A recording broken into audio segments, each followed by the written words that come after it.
Hello, we hope you enjoy this episode of 40k Charted. For our backstagers over at beastofwar.com, we have an episode up right now where we're going to be starting a 30k pre-heresy project. So if you're interested in seeing that and getting involved, head on over to beastofwar.com and join backstage. Flames of War brings you the battles of World War II in epic 15mm scale. Go to the hub on beastofwar.com to find news, tactics, and tutorials about the game.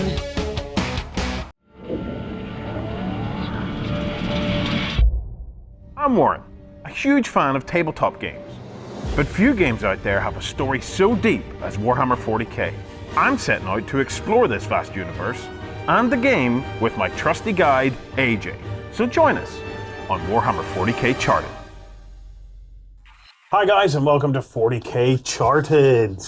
Okay, so this is a new show that'll be coming out most Mondays.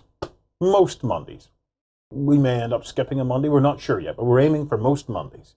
What is this show? AJ, this is AJ by the way. AJ and myself are basically exploring as many aspects of Warhammer 40k as we can. It's a huge, huge game. So we're going to be looking at the background, we're going to be looking at the actual game itself. So there's a whole ton of things that we're going to be looking at. Mm-hmm. Well, what we're really hoping to do is kind of look at those little bits of 40k that people don't always consider. Mm-hmm. So the likes of kind of, the background and some of the more kind of obscure references. During a recent conversation, we were talking about where the Eye of Terror came from. Mm-hmm. So kind of looking at those kind of things you don't normally kind of worry about in day-to-day 40k. And all of this and how it can affect your games. Mm-hmm. Now, we've also been recording themed weeks and themed weekends, so there's a ton of additional content. But we wanted a little regular show that we could work on with you. So the other aspect of this show is we would like you guys to get involved in the direction that we go, and in the journeys that we take through 40k. So, once you've watched the show, if you have ideas, questions, tips, or anything that you'd like to see discussed on the show, or perhaps even make an appearance on the show via the talking head screen, send us an email to 40kcharted@beastsofwar.com. Right. In this show, we're going to be talking a little bit about those kind of first steps back into 40k or into 40k.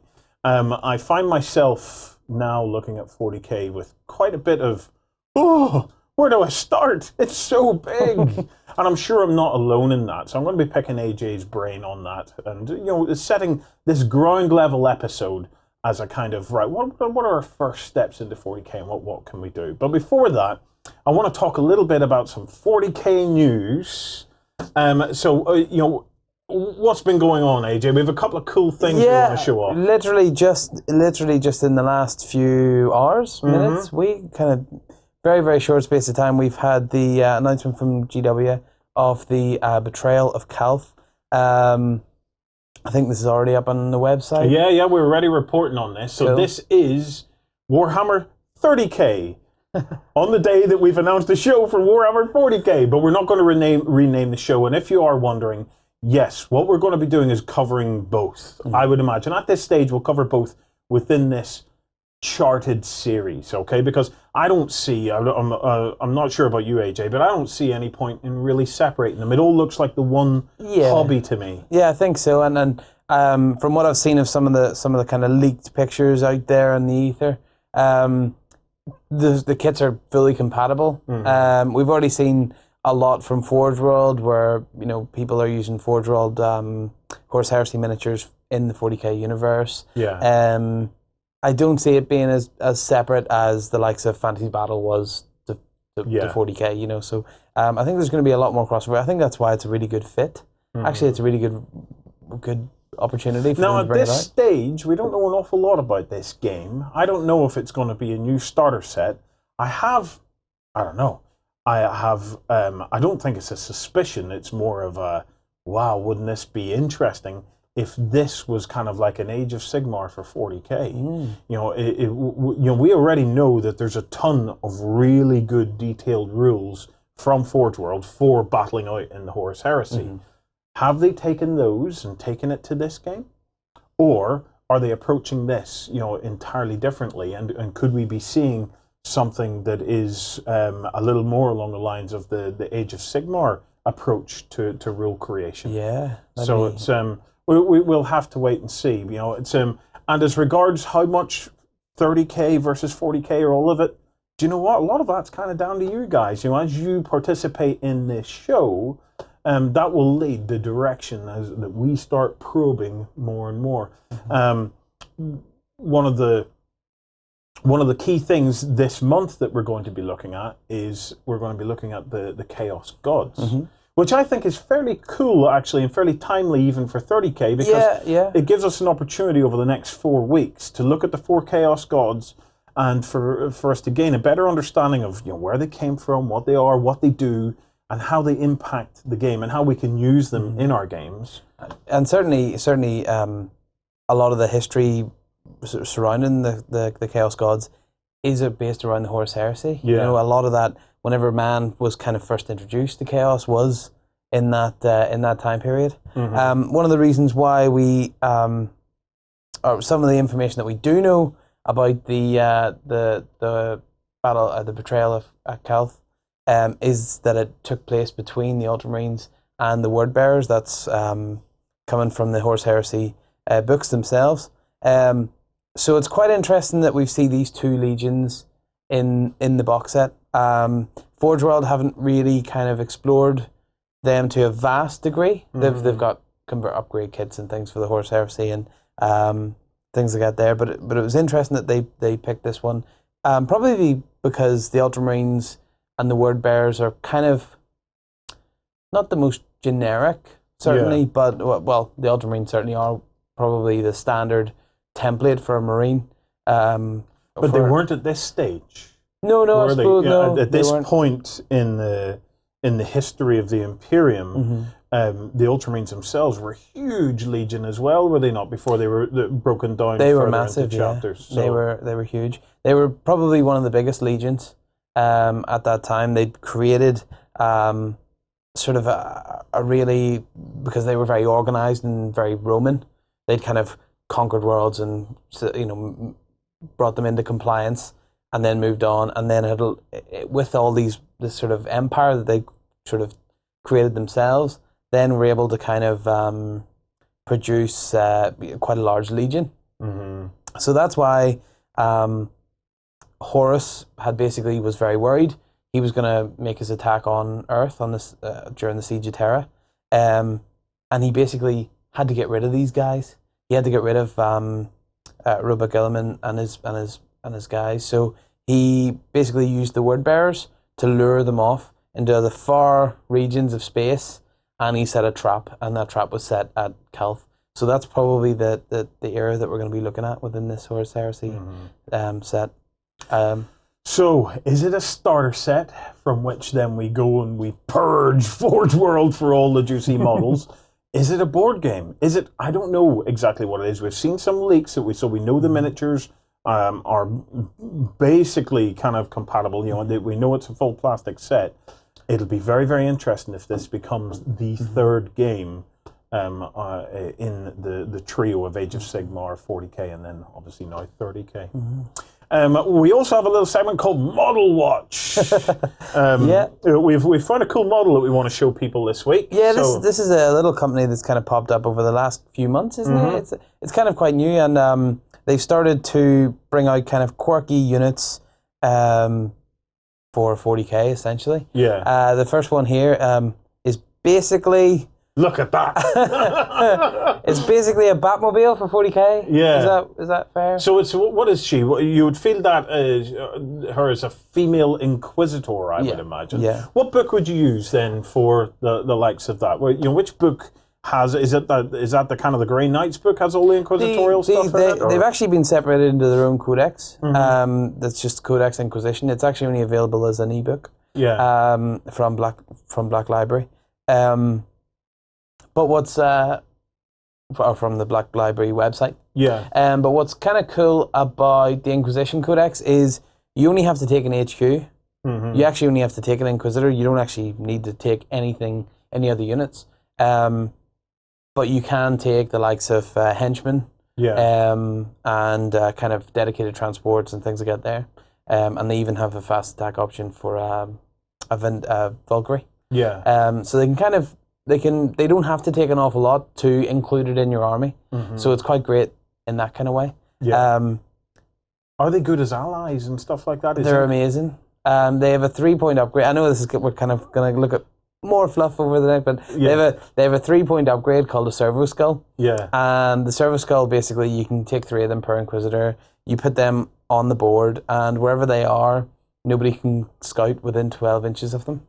So you basically... So they come into play before the game. So you put them down and you keep your opponent... Basically, if you're coming up against the likes of White Scar list, it means that he's not going to get his... or the Orc biker. He doesn't get his... Scout move, is it? Terrible scout move where he gets a 2+ cover save and stuff like that there. They also allow you to deep strike and... your barrage and stuff not to scatter as much whenever they land near a Servo Skull. So they're for 9 points, they're just an absolute auto include whenever you have an Inquisitor, you know. Also from the perspective of just look at this model, how cool would that be to paint and field that for a bit of crack? You know, your opponent is going to take a look at this. Is a great model. What on earth is that? There's a male version of this one, isn't there? There is, there is. This one here is called the Interceptor. And then we have as well the this one here, which is the battle car. And it's got what looks like 2 massive assault cannon minigun guys on the front. It kind of reminds me of the do you know the DeLorean in the third Back to the Future when it's on the railroad tracks? Kind of has a bit of that about it. I tell you what's really cool about this. If you're still playing Necromunda out there, how cool are these for a game of Necromunda? That'd be great.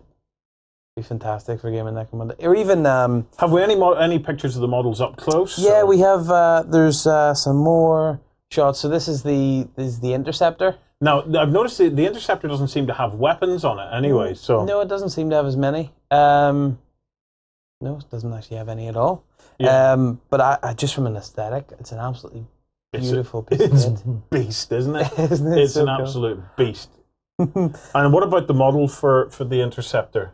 The model for the Interceptor. That's this is our Inquisitor. Here we get to see it up close. So she's kind of got sort of Look 2 at the gunslinger on that model. And, you know, this fascinates me because. One of the things we're going to be talking more about in this series is the Allies rule. The Allies rule, for me, has changed everything about 40k. And it's made the game just so much more collectible. You know, previously where you were kind of stuck with your army and that was it. And you always looked at other armies going, oh, I wish I could have buy that there just to paint it and to have it. But then you thought to yourself, well, I wouldn't get to play it, you know, and then have to build a full force around it in order to be able to play it. It's not like that anymore, you know. Now you can just field the Inquisitors as an ally. Well, that's it. And you can just pick and choose some awesome, interesting stuff and fit it in. Yeah, even with the formations, you've got the kind of options of just, well, if you want to take an extra, if you just want Space Marine tanks or you just want librarians, we'll just throw that formation into your force. Or beyond that, you could, you know, even though it's kind of a bit of a dirty word, you can go on, unbound, you know. Which for might not maybe work as well in a tournament setting because people can get ridiculous, but certainly in a kind of fluff setting, there's no reason why you can't go unbound to get if you just wanted to have that car in your force. Let's have a look at the other Inquisitor stuff there before we move on. So this is another shot of the other Inquisitor. So this is the Inquisitor that comes with the Interceptor, the one with guns. And she looks like she's reading the rights to some heretics out there. Oh, that's not a male version. When I originally saw that, I thought, oh, that must be a male version of the character, but it's not. It is another female version. And this is I think it's actually the battle car, this one. This one's the battle car, yeah. this is what can you like? It speaks for itself, doesn't it? Really. Go and check it out. It's a Wargame exclusive. They have a ton of other stuff. This one, this set here, just particularly caught our eye. Yeah. Okay, right. Getting back into 40k. The question is, where do you start, or where do you kind of restart? I suppose if you have an existing army and you want to play it and you don't want to build something new just yet, it's worth just going and getting the codex for that particular army. Yeah, very much. Just get the codex or, in the rule book and things like that there, and you can pretty much start straight away. If you haven't really played before and you're just looking into it, it does seem like a massively daunting task. Yeah. Even I would imagine if you are kind of just stepping back after a few years, so much has changed within 40k. It must be just such a shock to the system. Well, I know now. I've been working with you, AJ, now for a few months on this, and I still find 40k so daunting because what in the past seemed so very structured. Okay, you had your core rules. Each army had a codex. Those codex were updated once every 5 to 10 years. Yeah. And, that was it. You knew your codex, you knew other people's codex. Now, can we talk a little bit of structure? Because it's very much expanded now. You have the core rules, you have the codex, but then some armies have printed supplements and digital supplements, which expand it even further. And whereas previously you had the Force org chart, and basically everything you did stuck to that Force org chart. Now you have these things called formations, where it all starts. It can all start to change. On top of that, you can go unbound. Yeah. So you have bound, where you're bound by either a formation or the Force organization. Help me here. Help me. I'm like, whoa. So you sort of, if you were kind of stepping back to 40k, you would take your army, and if you used it sort of third, fourth, fifth, sixth edition, it all fitted into kind of your standard template, your standard Force organization chart. Yeah. That still exists. So that is called a combined arms detachment. So that sort of exists on its own, and it's in the rulebook. And any army, any codex, any faction can follow that sort of formation structure. So I can pick up my army, and if I want to just get back into it as I had done before, I'm looking for combined arms detachment, and which will have your HQ, 2 troops, core, and then your things I'm used to. Yeah. Now, the things that have changed is that nowadays you've got the Lord of War slot, which might be the likes of your commander, the likes of Marnius Calgar. He is a Lord of War, but then you've also got the likes of Bane Blades, kind of Knight Titans, things like that are also can fit your Lord of War slot. And then you've got your fortification slot as well within the combined arms detachment. So that's like your bunker or your defense line or your sky shield landing pad. So terrain now makes up a part of my army list. Yeah. So whereas before terrain was something that we just chucked down on the table in agreement, now I can actually take terrain as part of my actual army, and then I suppose deploy it strategically where I want to deploy it within your deployment zone. Yeah. It's deployed just like the rest of your army. So that's kind of all that's really changed from that point of view. If you've got an existing army and you just want to step right in, if you are really fresh to the game, you've never played or you've never collected before, it is a wee bit more daunting. But that's one of the advantages of Unbound, for example, is that Unbound, you can buy a few units that you like the look of, get them on a tabletop, not really worry about Force organizations or anything like that there. Just play with what you've got ready to play with. And then you can start to shape your Force. So, going down the troop or whatever, HQ or 2 troop, that kind of thing. The other option is that you might buy a load of stuff, build it, paint it, and go, oh, actually, I'm not that fond of that army. I've now discovered this other faction, and I want to create that. But you will always be able to use this other army as an ally. You can always throw it in. Or if you stay Unbound, you can mix in whatever you want. So the current starter set is called Dark Vengeance. It's been out for a while now. The starter sets to me kind of make most sense whenever you and a friend decide to get into it. Otherwise, I suppose if you haven't got a mate that's looking to get into it and you fancy one half of the starter set, eBay is your friend for this kind of thing. In the starter set, what are some of the cool aspects of the starter set if somebody wanted to go down that route? Well, I think 40k has always done quite good boxed out of the game sets in second edition. I still have a load of Gretchen lying around from the second edition. They're all like this, you know. But the great thing about it is that they do have the two armies. Yeah. You have your two options, and you can get a friend and just get them on the table. Whether your friend's that interested or not in the 40k, even if you own them, there's still models that he can use. Yeah. Or like you say, you can eBay them off. I know a couple of people. What they did was they bought two starter sets and then swapped both sets to the other. So you already had your two trip, your HQs, your elite a couple of elite options. Did that make a couple of fairly viable armies then at the finish up doing it that way? Yeah. And you've got pretty much the core of what makes up an existing sort of force. So it is a good way to kind of get into the hobby. The other thing is that it contains a rulebook in the box. Yes. Which is great because, you know, saves you. It's a wee bit more simplified than the full rulebook, but it's all you need to get started. There's a couple other highlights in the box that we want to talk about. You know, it's So here you have one of the. Is he the captain? Yeah, that's Captain Balthazar, I think is his name. And what I like about this model, I picked up this model for a couple of quid on eBay. And what I like about the model is it's actually a very good Azrael stand-in. Yeah. Because now, who's Azrael? Azrael, for those who haven't gamed before, is the chapter master, the leader of the Dark Angels. And the Dark Angels are the Marines in this set. Yeah.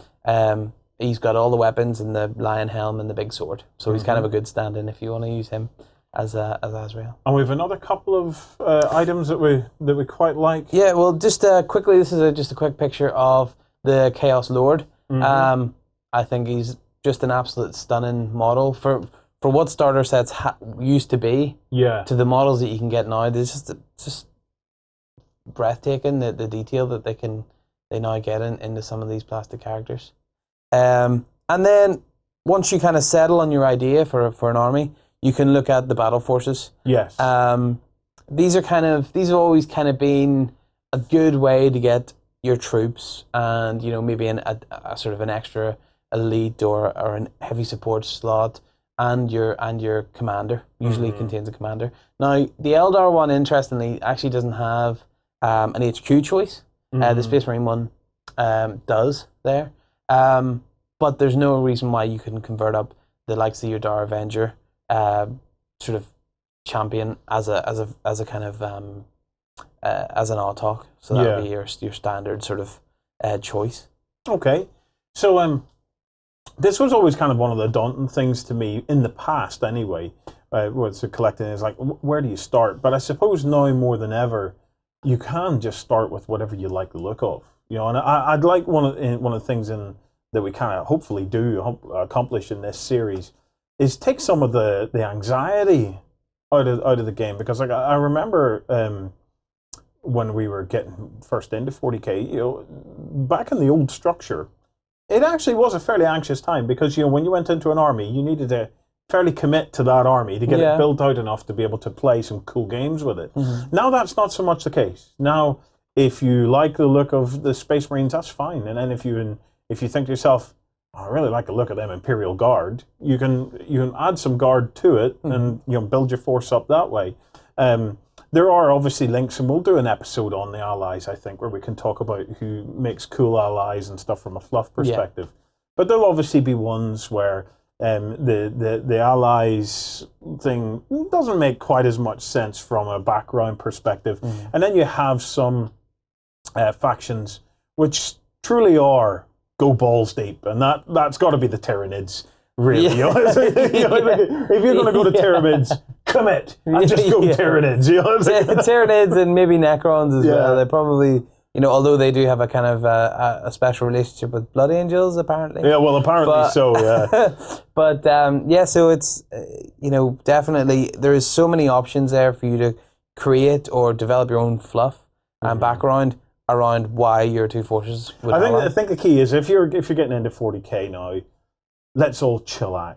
The chances of you making wrong decisions now are much less. The flip side of that is there's a whole lot more other complexity now, but that's what we hope that we'll be able to work through over the course of this series. But if you're getting into it, just look at what you like, pick it up, and start playing it out. Yeah, and if you do go for the Dark Vengeance box set, it has like a sort of little campaign book within it. So it's got missions and stuff. You play through those missions, and it's a bit of fun, and it builds a bit of character. And always whenever you're playing 40k, it does always help if you just think about the narrative. What would happen? Because the rules are so incredibly complex to that degree, whenever you start to look at the full rule book, just think sometimes there's a rule that doesn't make sense. Well, what would happen here?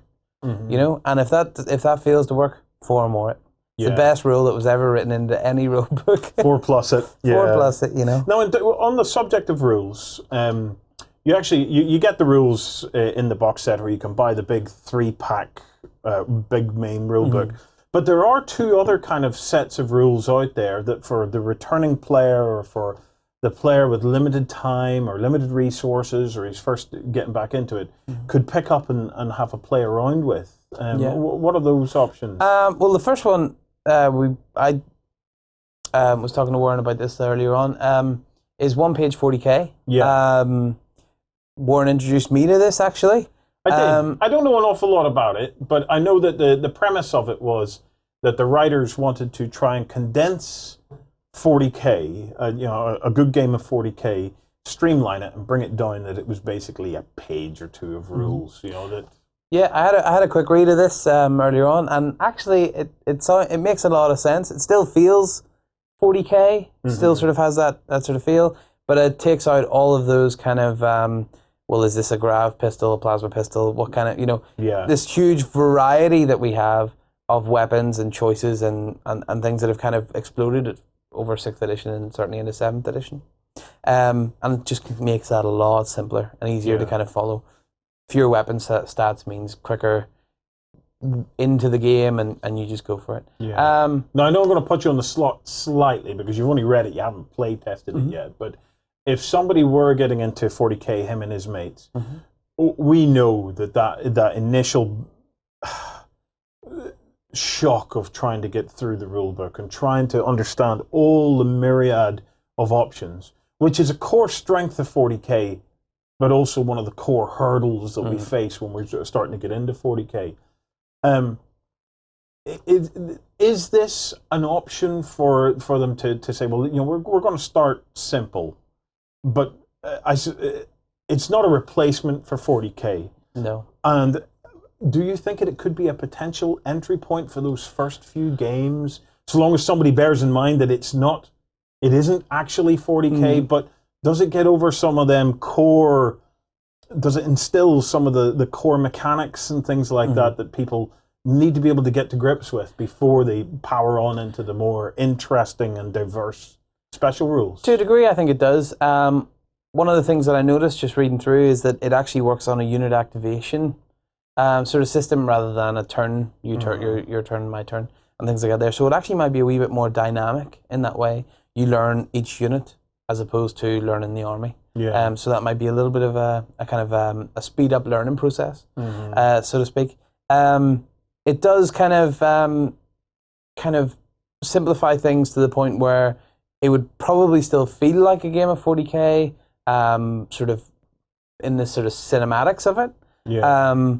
But where it might kind of fall down is kind of getting across the core structure of, if you wanted to progress into the 40k rulebook, having that structure of, well, this is my movement turn, and this is why I have to do these things in this sequence. Yeah. But certainly it's kind of one of my concerns, because it's if you're very time limited for your 40k, this could be a good way to go.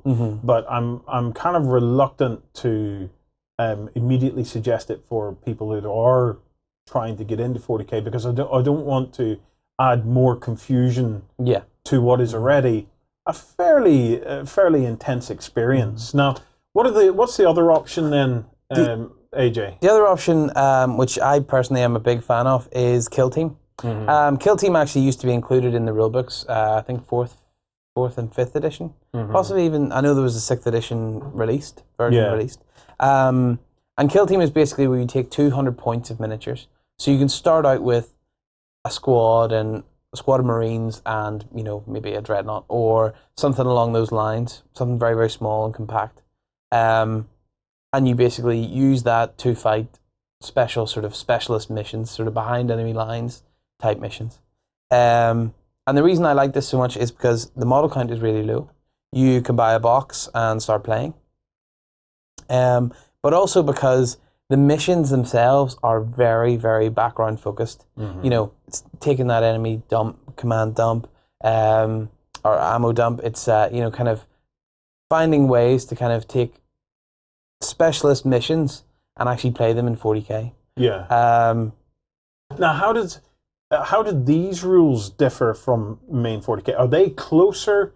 Like, am I going to learn more about the real structure of 40k from playing something like this? I think so, and the reason being is they don't actually change any of the core rules. So the core rules are still very much the same. So you would have your movement phases, psychic phase, assault, shooting phase, and then assault phase. So that kind of all works in order. The other thing about it as well is that all they do is break down the way the squads work. So rather than having a whole squad that acts together, they can actually act independently. So each Marine or each Termagant or whatever can actually operate on their own. But I still get the exposure to the turn structure, the phases of the turn, the weapons, to the special rules of the weapons and things like that. It's all it's 40k light, but not by changing how the core of the game works. It's 40k light by limiting and focusing you on the individual models of a unit rather than of multiple units playing in an army. Yeah, and even for those more experienced players, I know it's really popular among experienced players. It's a great game, and it's a game you can play in 30-40 minutes as well. So it's really, really quick. And certainly what we've done before is we've linked it with larger campaign games. Yeah. So you've got your big main table, and then you've got your other kill team missions. You've lost your ammo dump, therefore you've only got 2 more turns of shooting available to you. Things like that there. And it really adds that narrative element that's so important in 40k. Sometimes when you see a big game of 6,000-7,000 points, it looks impressive and visually it's amazing, but you lose the individuality and the personality of the people on the ground, and that's I think that's what this really kind of inspires in. So it's worth, even in your first steps, having a look at this, because this is a version of 40k that you could end up coming back to time and time again for the rest of your life in the 40k hobby. Definitely. This one is actually produced by Heralds of Ruin. And it's free. It's free access. I think there's a link in the comments as well. Yeah. There's a link in the comments as well to One Page 40k. Yeah. Too. So definitely worthwhile checking out. Now, I want to talk a little bit about why you would play 40k. Now, there's you're watching this, so you probably already have an interest at this stage, and I don't think anybody should ever feel the need to justify their hobby. It's your hobby. You're doing it for your reasons. So rather than us list a pile of reasons of why you might like 40k, I'm going to change this around a bit, and I'm just going to talk about why we play 40k. Okay? I'll let you kick off. Okay. Why do you play 40k? The reason, one of the main reasons I play 40k is because of a white dwarf I picked up when I was a young man, when I was but 14, I think 15, and it was basically a mission where the Praetorian Guard, who were an Imperial Guard regiment, were fighting these feral orcs, and it was based on the film Zulu. And it kind of had the orcs coming down out of the hill to attack the farm. It was called Last Stand at Glazer's Creek, and I remember reading that. That's got to be a Paul Sawyer. It was Paul Sawyer, Paul Sawyer Adrian mission. Wood, amazing kind of mission. And now, I'm just going to pause because at this point, during this series and while you're coming into 40k, you'll hear names bandied around related to 40k. A lot of them are no longer actually involved in 40k, but they're so ingrained in the fabric of it. Rick Priestley, the guy who invented 40k. Paul Sawyer, one of the most famous editors of White Dwarf that ever there was. He was known as, was it Fat Boy? Fat Bloke? Fat Bloke. Another name you'll hear bandied around is Andy Chambers, and one of the core kind of rule writers of 40k, one of the past editions. And then Alessio Cavatori, another one. You will hear these names bandied around, not only here, but anywhere where they're discussing 40k, because it kind of takes most of us more older players back to the golden ages of 40k, because we remember these people because they inspired us so much. So if we ever mention a name and you don't know who it is, feel free to post in the comments and we'll answer who it is. Because remember that this whole series that we're going to be producing together, what you see on screen is only 50% of it. The rest is all in the comments and the dialogue below. So hopefully down there we'll be able to expand even further on what we're talking about here. But yeah, Zulu. It was an amazing, and I just remember beyond even the kind of the game, it was the miniatures and looking at the miniatures and the background that had been put in. It wasn't necessarily how the game ended up or the tactics that were used. It was just the story, and it took you away to a whole other universe. And from there, I explored it. Obviously, I started out with my Ultramarines. Give them a as everybody does. And then returned to the kind of guard and thought they're the ones I want to play, and kind of explored 40k from there.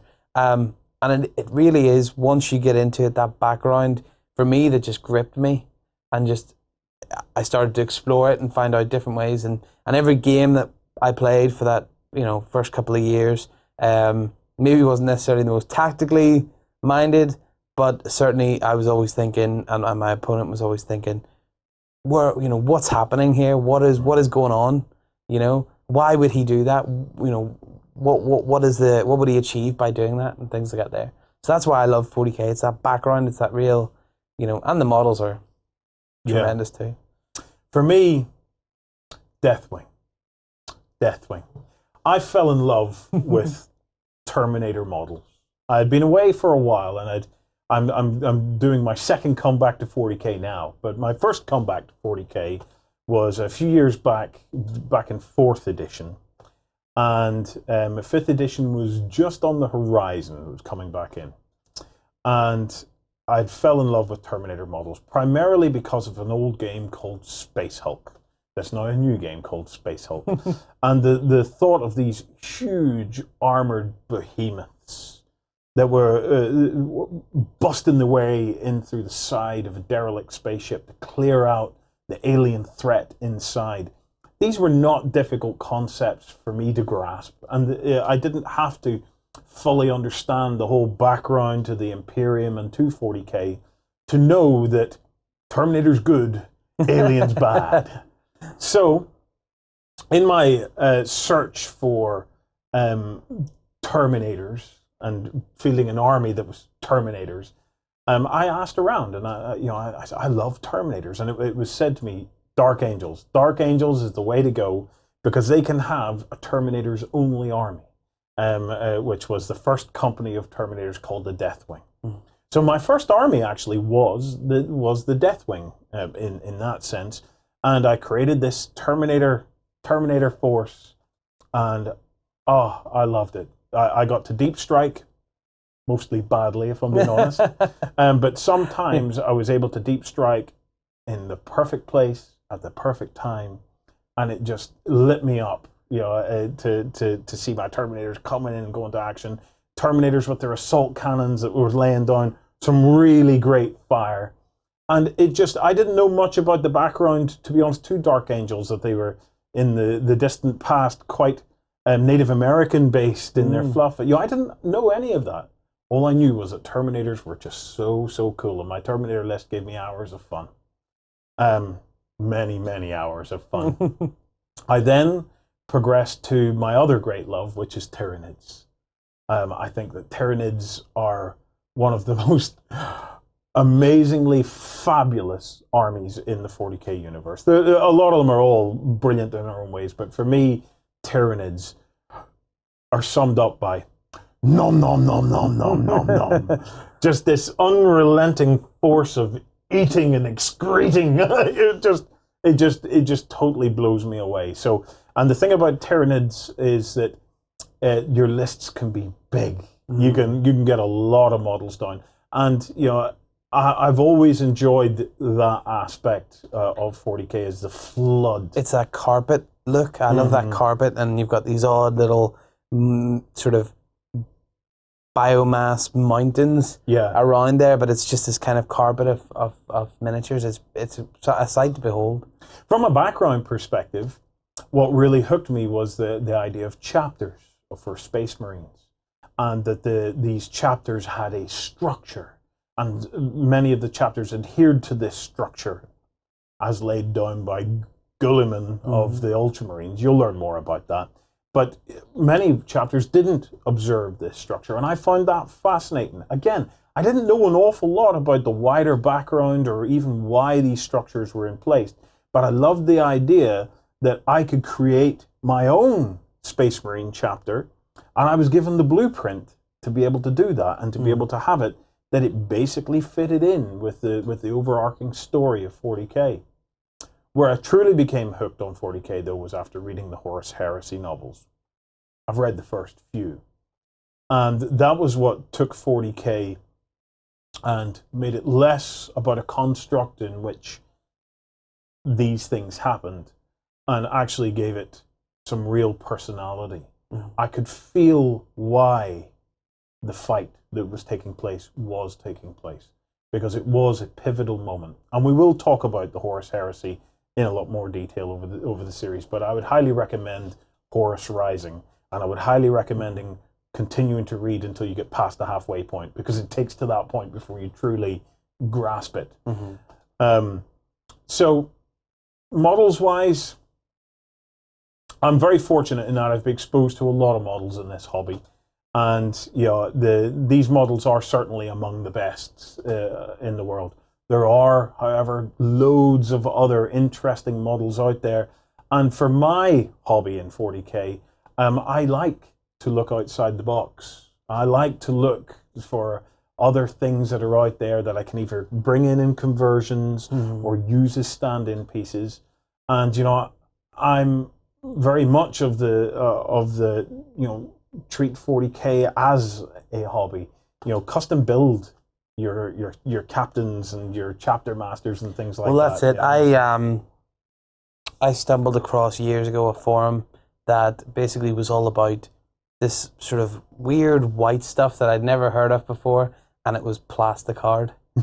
And I discovered plasticard, and your mind went boom. And I just discovered what you can do with plasticard. And it was amazing. It was a real turning point, and I started, well, now I'm going to build my own tanks, Yeah. And I think that there's so much out there in terms of kind of even the Imperial Armor books. There's actually schematics for the vehicles in Imperial Armor books, so you can take that and you can use that as a basis for your scratch building. Now, the Imperial Armor books are books by Forgeworld itself. So anybody that's new to buying into this, you can buy your stuff from Games Workshop, which tends to be plastic models. You can find them in your independent retailers. And then you can also buy stuff from Forgeworld, which tends to be resin. Now, in my experience, I'm a big fan of the Forgeworld stuff because I find that Forgeworld often I know it's going to sound strange, but the more realistic of the models. They are still in the same science fiction universe, but there's a sense of realism about some of the Forgeworld models that sometimes isn't just quite so there in the plastic models. The plastic models sometimes in my opinion, they look a bit cartoony to me, whereas the Forgeworld models tend to be more grounded in a sense of realism, in a sense of, yeah, it needs to be this way to work. Yeah. So it's definitely worth checking out Forgeworld. And even when you look at the likes of the vehicles and things, you can kind of see references to the vehicles based on real life vehicles and things like that there. Yeah. So it's slightly more, they've looked at what the real vehicle kind of does and sort of added that sci-fi element to it. Well, obviously the step comes when you choose your faction, and I have a couple of tips I want to throw at AJ to see what he thinks. So getting into back into 40k, choosing a faction, do people need to go mad on the absolute latest models for their faction? I don't think so at all. Personally for me, some of the older miniatures are the ones that I really love. I love the old kind of weird models that were for Necromunda, and things like that there. So like there's a real kind of, you don't necessarily need the new hotness in 40k. One of the great things about 40k is the Maelstrom missions. And they're the missions that use the kind of the cards to kind of decide on what objectives. And those objectives happen every turn. Yeah. And the reason they're so important, I think, in 40k is because it provides balance. You might show up with your, kind of 5 Imperial Knight list, or your 3 Knights and a Warhound Titan because you've got all the tech. I might show up with my, boys, my Orc Boy mobs and things like that there. So obviously you're going to outgun me, but you might not have enough units to take the objectives or things like that there. So it's a real balancer. There was a game I was playing recently, and I had a Meltavet squad, a squad of Imperial Guard veterans in a Chimera, and my choice was to go after the unit that I knew I could kill, which was like a looted tank, or I could potentially put it in danger but be able to claim the objective. Yeah.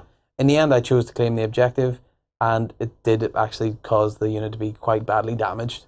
But that being said, I'd got the objective point. So it's kind of that balance between everything in the game now is very, very killy. It's got there's a lot of shooting out there, but Maelstrom gives you that kind of balance of, okay, you can kill that, but is that the best thing to do in the game? It forces you to make the non-obvious choices in that respect. Which is great for narrative. Okay, so a quick recap. I've chosen my faction, okay? What are my next steps for learning about that faction? Where do I find the rules? Well, clearly you get the codex for your faction. If you can stretch to it, it's worth trying to find if there's any supplements, either in print or digital, for your faction. And then is it worth having a browse around the Black Library site to see if there's novels or whatever related to your faction? Whenever I was kind of just starting out in the hobby, one of the first things, Black Library had only really started up and was very fledgling. And I picked up a book called Gaunt's Ghost that was called The First and Only. It was the first book in the series. And it just captured me. There was so much kind of information, not only from a kind of point of view of this is the story of this regiment that this kind of book is based on, but also it was talking about how they traveled from world to world, how they got organized for battle, how they fought with other forces from the same armies, and regimental structure and army structure and things like that. Even though it was a novel and there was no charts or breakdowns, you still got this feeling from it that you knew how that worked. And it's the same with yourself with the Horus Heresy series. Yeah, definitely. Even if you never play 40k, it would probably be quite a good series just to read, because it's quite an enjoyable. It does take that wee bit of getting into. That first half of the book does take a wee bit of getting into, but once you're there, it's big, massive, genetically modified space marines fighting out across the galaxy. Building the models, okay, and customizing your faction. Because for many of us, that's where we gain our true love in 40k, is when we create our own kind of custom factions. And we do a thing that I like to call gaming in the gaps. In other words, there's spaces where you can carve out your own space within 40k that is just yours. It has its own backstory that maybe intertwines with the overall backstory and stuff that's going on. But there are a couple of tips that I would recommend. Is if you decide, get yourself the rule book. Even before you buy models or buy a few models to put together as you're reading the rule book. But do reference your rule book before you build, because there is this thing called WYSIWYG. What you see is what you get in 40k. Now, to me and AJ, if you were playing us, it probably wouldn't make such a big deal. You'd say, here's my army list, and we'd say, yeah, no problem. We understand what you're fielding. However, later on, as you maybe decide to go into one of the cool events and things, or tournaments and stuff that comes on, WYSIWYG starts to become more important. So if you have guys and they have meltas, they should have meltas. So it's worth reading the entry in that codex before you go ahead and start gluing everything together, so as you can make sure that the units that you've built are representative and are based on the unit structure that's going to be in your book. However, even before that, when you start to create your own faction, it's worth reading the background that's in your codex before you go running off and creating your own faction. And the reason for that is it's not that you'll create anything wrong. It's yours. You do what you like. It's your hobby. But it'll feel so much more rewarding when your faction fits into the story. When your faction in some way even influences the story. Some of the major battles that have happened, your faction may have been there. And you have this, it'll feel so much more rewarding if you take the time and get to know the codex of the faction before you start creating your sub-story within that.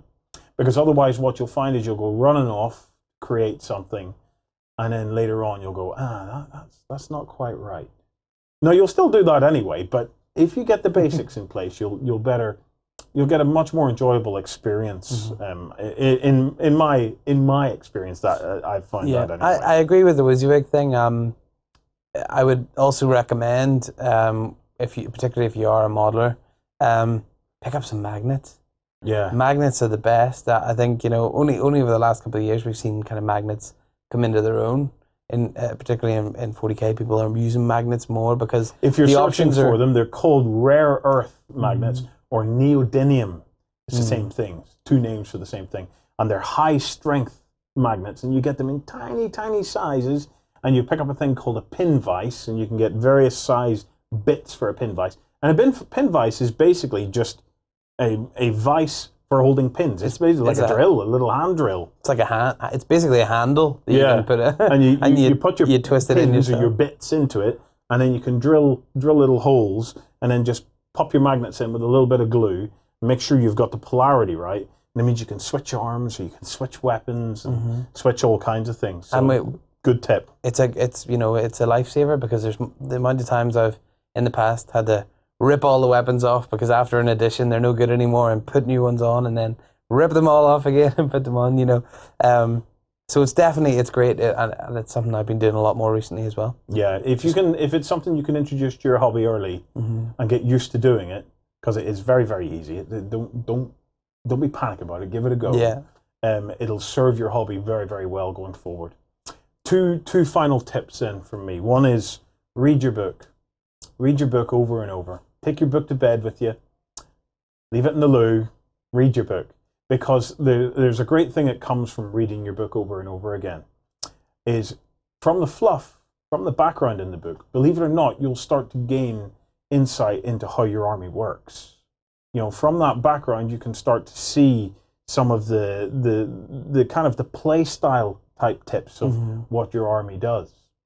And whenever you're watching your army on the tabletop, it'll not be counters anymore. It'll be what you've read, what you've put into your mind. Interestingly, in the interview with Andy Chambers, he said something very similar. Whenever he was writing the rules, he always put the blurb of what the weapon actually does above the rules. So, a plasma pistol shoots out a bolt of molten plasma to inflict its, wound. And then he would put strength 7 AP2 You know? Yeah. And that does give you a feel for what to expect when you get it onto the table. Yeah, never underestimate the tips that the designers put in to the actual background itself. And then read your rules and keep reading your rules. Keep reading your profiles and keep reading your special rules, because you will never know the little nuggets, the little click in your head where you suddenly realize, hang on a second, does this with this suddenly mean this? It does. And you'll only ever really get to grips with that is by reading your book and just constantly going back to it and referencing it. The other thing that it has very much in your favor is the more you do it, the more fluid your games are going to become. You start to play more from memory. You start to have a sense of command over what you're doing, rather than a sense of, oh, I've got to react to this, I've got to react to that. The more in charge, the more you know your book, the more you start to think strategically and tactically about your army and less mechanically about what they're actually doing each turn. Particularly in this edition, because in this edition, there are so many rules. There are literally all of the rules, and it takes you just to know your own book first. Because, to be honest, there's times when you rock up at a tabletop and you don't know what the opponent's playing, because he's got an ebook that you didn't know existed and came out last week and is the new thing, and you kind of go, okay, well, at least I know what I'm playing with. So whenever I'll worry about yours whenever I have to, So it's knowing what you're trying to do with your army and what your army can do, and that's. And then my final tip for picking a faction is relax. Allies are your friend. That's a real pun there, isn't it? But allies are your friend. The whole allies and unbound structure of 40k means that, you can collect and enjoy your collection. It was built specifically to let you enjoy your collection, specifically to free you up to pick and choose across the armies that you love the look of. You love Blood Angels, great. You love Grey Knights, fantastic. Field Grey Knights and Blood Angels and do something cool with it. There's just so much opportunity for you to just relax and enjoy your collection. And I think that's a great thing. Does it add complexity? Yeah, but come on. There's a lot of fun to be had in that complexity. Definitely. Some tips for 40k on a budget. eBay. eBay really is a great place. eBay and Fairy Power Spray or Simple Green or any of the above is really buying pre-primed armies and things like that there, provided they're primed right. My number one tip for doing anything in this particular hobby, and it doesn't matter what game you pick within the sphere of tabletop gaming, to begin with, try to only buy what you need. Okay? Don't be lured in by huge. The prime example of this is the massive paint sets. Okay, where you get every paint in the spectrum of the thing, and it's 250 quid, but you're saving 80 quid. You're not. Relax, because you only need 30 pounds worth of paint or 20 pounds worth of paint. Buy the paints you need, because believe me, you'll buy that big box set, and yes, you've saved 80 pounds, but you haven't really, because 60% of those paints you will never touch. They will dry out in the bottle. It's the same for buying big collections of armies and things like that there, big bundles and things like that there. Just buy what you need, build it, and buy a bit more and build it, then change faction for a while and add an ally in there and build it. You'll have so much more fun and you will relax a lot more if you just buy just a little bit at a time and explore where you want to explore, than trying to overwhelm yourself. Because sometimes in Beasts of War, we have to bring in a big batch of unbuilt stuff, and we have an entire army to put together. And I've got to tell you, even with the tips, tricks, and access to things that we have, that's a daunting prospect whenever you're trying to build an entire army from scratch. So many of us have boxes and boxes of stuff that we never touch. And you will have a far more enjoyable hobby if you don't have that. No. Really, you will. And if you release yourself from temptation, just don't buy it, and then you don't have to worry about it. Yeah, You know, yeah. just build and finish what you got, and that's why it's a great idea to start with the likes of a box, Battle Force or the Dark Vengeance, because you get then your troop and your two troop and your HQ, and once you have that, the world is your oyster, really. In 40k, you can do whatever you want. I always, whenever I start a force, try to do the two troop and HQ, regardless of whether it's a formation I want to use or whatever. Yeah. Because once I have that, I can do anything with it. Last few tips. Army painter sprays are your friend. There's nothing that starts to change an army more than getting a cool base coat color down on the whole thing. I can't recommend getting army painter color primers enough, because you will build your army, and one of the things we like to do in Beasts of War is to shunt an army in steps.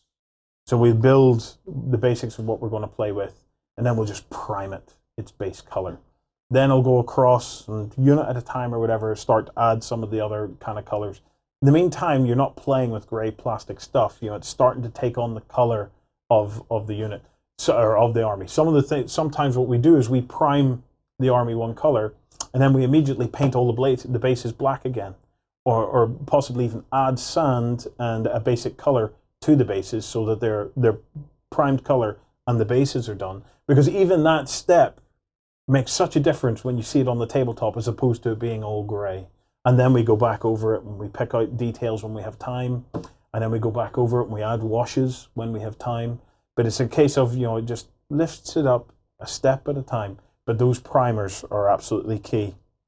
And another one, terrain in your gaming table. Don't neglect your gaming table, because your gaming tables between you and your friends or at your club are going to make a huge difference to how you see your game and how you see the narratives of your game. So, if you have that itch to buy something and you're not finished your army, go and buy a piece of terrain.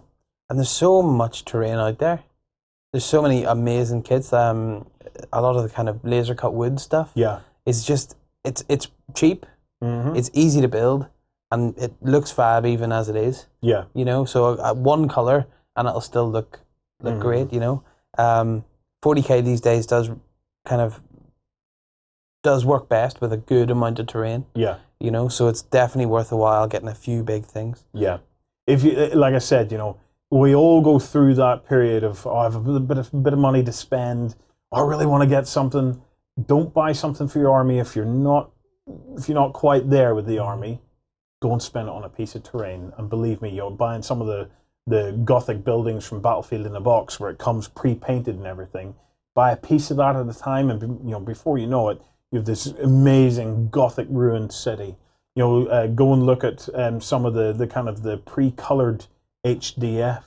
It's there, or even the plastic stuff, or there's expanding foam terrain from the likes of Micro Art Studio. There is a wealth of it out there. If you are a modeler, or if that's something, if you like to kind of build your own stuff, again, out there is any number of different ideas to be inspired just to build your own terrain. Yeah, because myself and Lloyd, as much as we enjoy putting together armies, our true love is actually putting together the terrain of armies. So, again, you can buy components and put together terrain. But remember, all the time that you're spending putting together terrain is time that you're not putting together your army.